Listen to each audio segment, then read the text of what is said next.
Yo dan halo guys, kembali lagi di YouTube channel Marvel Daril. Nah, di video kali ini saya akan coba menceritakan pengalaman aku yang dulunya aku pernah masuk penjara, pernah masuk lembaga pemasyarakatan atau lapas selama 6 bulan. Nah, di sini saya akan coba menceritakan ada suatu ruangan yang dimana para narapidana, para tahanan paling takut kalau mereka masuk ke sana.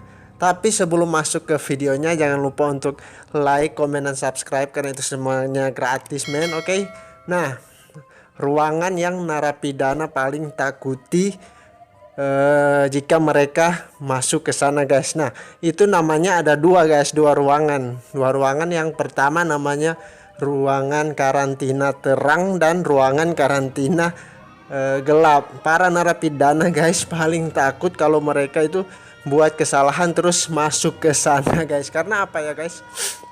Karena ruangan itu ya bisa dibilang kayak ruangan khusus jika kita narapidana yang membuat kesalahan lah di dalam lapas itu.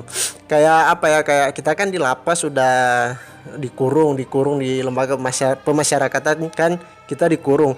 Tapi jika kalau kita membuat kesalahan lagi, kita dikurung lagi di ruangan itu, guys. Ya contohnya kayak kayak apa ya, kalau kita membuat kesalahan yang ringan-ringan, kita pasti dikurung di karantina terang, guys. Kalau yang berat-berat, kita dikurung di karantina gelap. Nah, seperti apa karantina terang dan gelap itu saya akan coba jelaskan.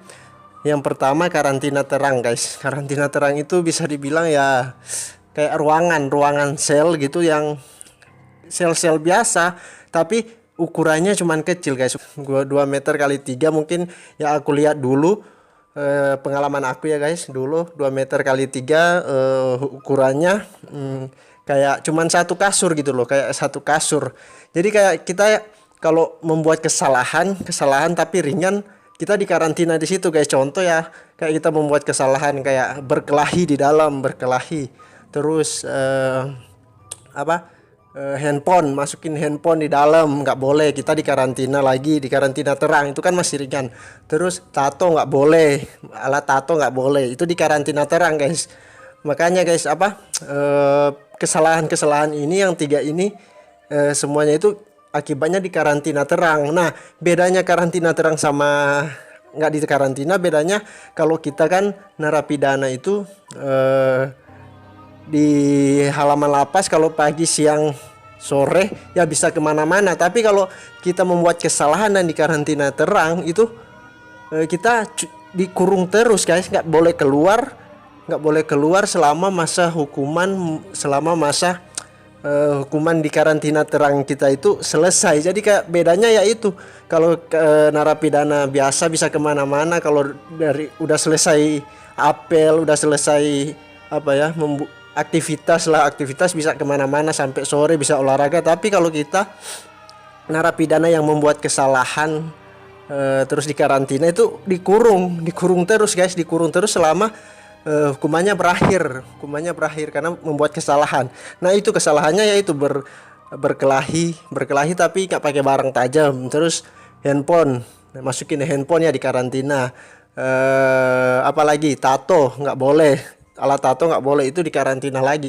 Dan jangka waktu kita di karantina itu, yang kalau kita membuat kesalahan itu, aku dulu nggak tahu ya, karena aku kan nggak pernah membuat kesalahan di dalam, jadi aku nggak pernah ngerasain. Mungkin ya yang kalau yang ringan-ringan ya lah ya, yang di karantina terang itu mungkin ya sebulan, 2 minggu, apa 3 minggu. Nah, mungkin ya seperti itu yang aku tahu, seperti itu kalau kita membuat kesalahan ringan dan kita di karantina. Jadi bayangkan, guys, kita udah dikurung tapi dikurung lagi jika kita membuat kesalahan. Makanya aku bilang orang-orang paling takut kalau di karantina di ruangan itu, guys, di ruangan itu. Nah, yang kedua itu karantina gelap. Karantina gelap itu yang narapidana paling takut, paling takut, guys, mau di karantina gelap. Karena apa, guys, ya? Baru aja namanya karantina gelap ya, otomatis itu ruangannya pasti gelap, nggak ada cahaya. Dulu aku lihat karantina itu kan bisa dilihat, kalau di dalam lapas itu kita bisa tahu karantina terang dan gelap itu seperti apa. Nah, yang aku lihat, yang aku tahu itu karantina gelap itu kayak ruangannya lebih besar dari karantina terang, itu kayak 3 meter kali 4 meter lah. Tapi kayak di suatu ruangan itu dicat hitam, semua dicat hitam. Emang nggak ada cahaya cahaya matahari ataupun cahaya lampu yang masuk ke dalam ruangan itu. Emang kalau siang tuh emang nggak kelihatan guys, emang gelap banget, gelap banget. Dan kalau pintunya itu kalian tahu, pintunya pintu besi semua, bukan jeruji, bukan kayak besi satu-satu itu terus kayak jeruji lah, bukan, itu besi semua, emang besi semua. Dan lubangnya guys cuman buat mata, jadi cuman kayak kotak kecil tapi cuma buat mata. Sedangkan aku dulu lihat ke dalam, aku coba lihat dari luar nih, siang dari luar aku coba lihat ke dalam, aku lihat, ih gila men, nggak kelihatan apa-apa, emang gelap semua. Makanya aku bisa bilang ya, semua narapidana paling takut berhadapan dengan karantina, apalagi karantina gelap. Gila men, gila, bayangkan guys, kita udah dikurung di lapas, terus dikurung lagi, terus di karantina, tapi karantina paling berat tuh karantina gelap. Mau ngapain kita di dalam guys? Gila. Kalau aku ya mungkin dulu kalau aku pernah masuk ya gila mati mungkin aku, maksudnya stres gila mungkin aku di dalam, maksudnya udah nggak bisa keluar lagi. Orang narapidana teman-teman lain kemana-mana, maksudnya kemana-mana, terus aku cuma dikurung selama, contohnya selama, maksudnya masa hukuman karantina selesai. Nah, kesalahan apa saja sih yang bisa membuat kita di karantina gelap itu? Nah, yang pertama ini yang paling berat ya, narkoba guys. Narkoba itu emang nggak boleh. Kita memasukkan narkoba terus ketahuan ya, otomatis itu akibatnya ya karantina gelap. Dan nggak akan ke karantina terang dulu terus dipindahkan di gelap, enggak, langsung di karantina, diproses langsung terus di karantina gelap guys. Gila guys. Yang kedua kesalahan apa? Kabur dari penjara, itu mah berat banget. Itu kan kayak kalau udah kabur belum selesai masa tahanan terus udah kabur, itu emang berat banget sih. Itu langsung ditindak, diproses dan di karantina gelap. Nah, yang ketiga ini kesalahan apa ya? Kesalahan berkelahi, berantem tapi pakai senjata tajam, terus ada korban gitu loh, maksudnya berkelahi pakai senjata tajam dan mengakibatkan korban luka begitu. Nah, itu langsung di karantina gelap. Gila, bayangkan guys ya, kesalahan itu berujung karantina gelap. Dan aku nggak tahu kalau masa hukuman karantina gelap itu berapa bulan aku nggak tahu, karena kan itu udah berat, kayak narkoba, berkelahi pakai barang tajam, terus kabur, itu kan emang udah berat. Nah, mungkin ya dulu setauku ya mungkin ya berbulan-bulan mereka di dalam. Bayangkan guys, berbulan-bulan nggak keluar, cuman di tempat yang gelap itu, di 3x4 ya, cuman di tempat 3x4 dan nggak ada satupun cahaya yang masuk. Mau siang pun nggak ada, mau kita lihat dari luar siang-siang mau lihat ke dalam ruangan emang nggak ada guys. Bayangkan guys, makanya aku bilang semua narapidana atau tahanan itu paling takut kalau mereka membuat kesalahan, dan kesalahan itu berat. Mereka paling takut guys berhadapan dengan mereka mau dimasukin di karantina gelap ya. Gila, sedangkan aku cuman kayak nggak pernah buat kesalahan dan cuma mau lihat-lihat, mencari tahu apa itu karantina terang gelap, udah takut guys, mau buat kesalahan. Karena ya emang siksa guys, kayak kita udah dikurung tapi dikurung lagi jika kita membuat kesalahan. Bayangkan guys, nggak boleh keluar kita di dalam. Gila ya, aku juga nggak tahu kalau di lapas lain lah, di lapas lain ada karantina seperti itu.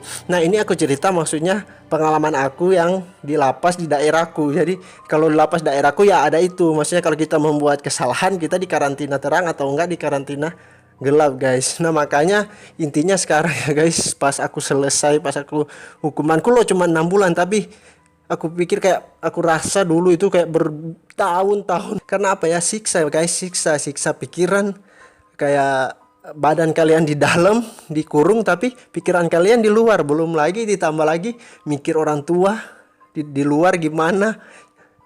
Orang tua kita bekerja cuma buat kita di dalam, buat kayak besuk kita di dalam, buat bawain kita apa sesuatu, makanan atau apapun. Kayak semua siksa guys, kayak siksa pikiran, rugi di kita sendiri, rugi juga di orang tua.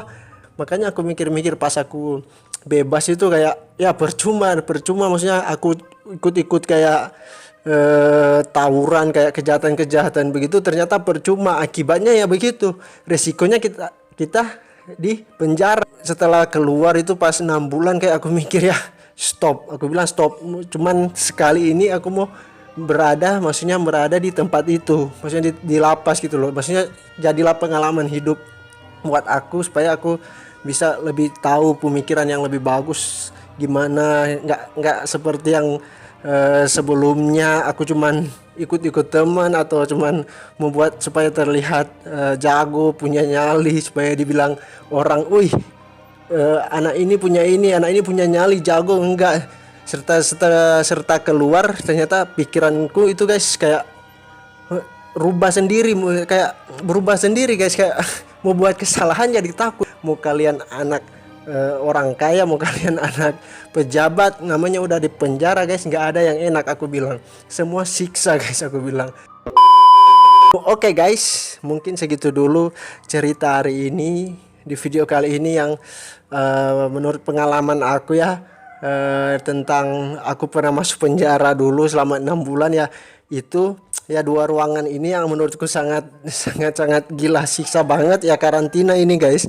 Semua narapidana ini paling takut kalau berhadapan, mereka membuat kesalahan dan berhadapan di 2 ruangan ini, karantina terang dan gelap. Itu semua narapidana paling takut men, aku jamin. Tapi aku nggak tahu ya itu karantina itu dulu di daerahku, maksudnya di lapas di daerahku ya begitu, di karantina. Kalau narapidana membuat kesalahan itu di karantina terang atau di karantina gelap, aku nggak tahu di lapas di lembaga pemasyarakatan di tempat lain kalau seperti itu. Oke. Jadi sekali lagi guys, aku mau tekankan ini cuman murni semua ini pengalaman aku dulu yang pernah masuk penjara, pernah masuk lembaga pemasyarakatan di daerahku. Aku nggak tahu ya di daerah lain kalau kita buat kesalahan itu kita akibatnya seperti apa, aku nggak tahu. Ini aku cuman cerita ya pengalaman aku di tempatku, di daerahku guys ya. Oke guys ya, mungkin segini dulu video dari saya. Jangan lupa untuk like, comment, dan subscribe. Jika ada salah-salah kata atau perkataan, tindakan yang aku lakukan, mohon maafkan, oke? Dan tunggu video-video aku selanjutnya. Bye bye.